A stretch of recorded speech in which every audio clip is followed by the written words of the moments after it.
Nancy Deichman from Remax Premier Realty in Central Florida. We have a lot of bidding wars here, and I'm sure across the country they're going on because the National Association of Realtors is reporting that 99% of the metro areas that they follow have had double-digit price increases over the last year. Double-digit, that's huge.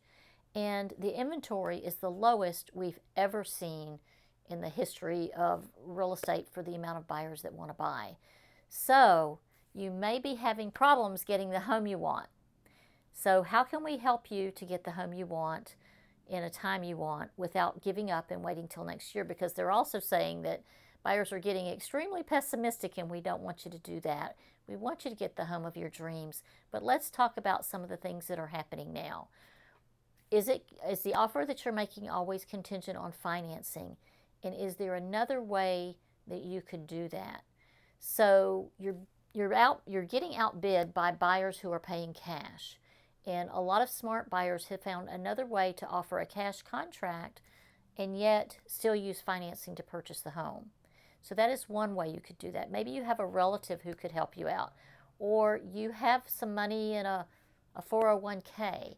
Could you purchase that home for cash and then 6 months after you buy the home, go ahead and get the financing that you want?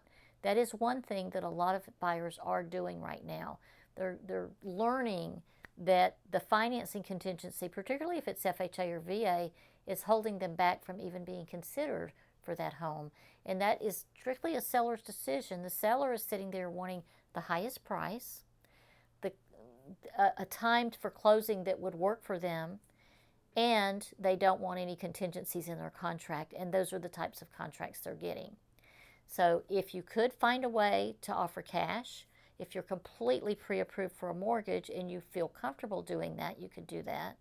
But also you could find a way, some other way to pay cash for the home. And then still, because you didn't want to pay cash for it, you really wanted to finance the home actually after you purchase it. So that is one way. Another way would be to reduce the amount of contingencies. Of course, everybody knows that. But you do want to have a home inspection done. That makes sense, but just shorten the time frame. One other creative way that people are getting their offers accepted is if you look in the seller's shoes and the seller says, okay, I don't even know where I'm going to move to, so closing next week isn't good for me. But a title company couldn't close next week anyway, by the way.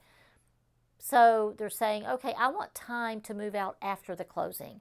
Perhaps there's something you could do in your offer after you talk to the agent on the other side, on the listing side. Maybe that seller would like 2 or 3 months to be able to find themselves a place to go. Or maybe they just don't want to be in a rush to move out. There's all kinds of reasons why they might want that. You could offer to let them stay there after the closing for a period of time. So that's another potential solution if that can work for you too. The other thing is, people aren't finding the features they want in a home.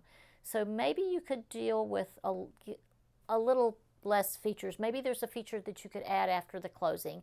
Maybe it's an extra bathroom or a pool or an outside living space or something that, you want that feature in a home, but you're competing for other people who want that same feature in the home. And pool homes actually right now are extremely popular because everybody likes to stay at home and have fun outdoors. So if there's a feature that you could overlook and broaden your horizon as far as what you're willing to choose from, that would help. And speaking of broadening your horizon, how about looking a little further out from the location that you actually want to be? Because there's some places that you could move a little further out that you might not have as much competition. So if you can lower the amount of features that you want or move a little further out, you're actually lowering the competition of how many people would want to buy that home, and you might be able to make a better deal. So those are several of the ways that we suggest that you do that, but talk with your realtor. They have other creative ways that they can help you.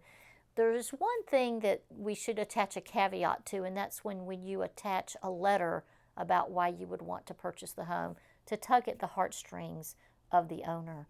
Just be very careful because of fair housing laws, to stick to the subject of the purchase of the home, not why you want it for your family or why you want it for your children or those kinds of things. You have to leave that out now. or the listing realtor is not likely to process that and show it to the seller because it might violate a fair housing law. So just be careful when you write the letter about you love something they did to the home or the way they've taken care of the home, and you should be fine writing a letter that would tug at their heartstrings. Just be careful with that one. That's my last tip for the day. I hope you enjoyed this video, and I hope you find the house of your dreams. Take care.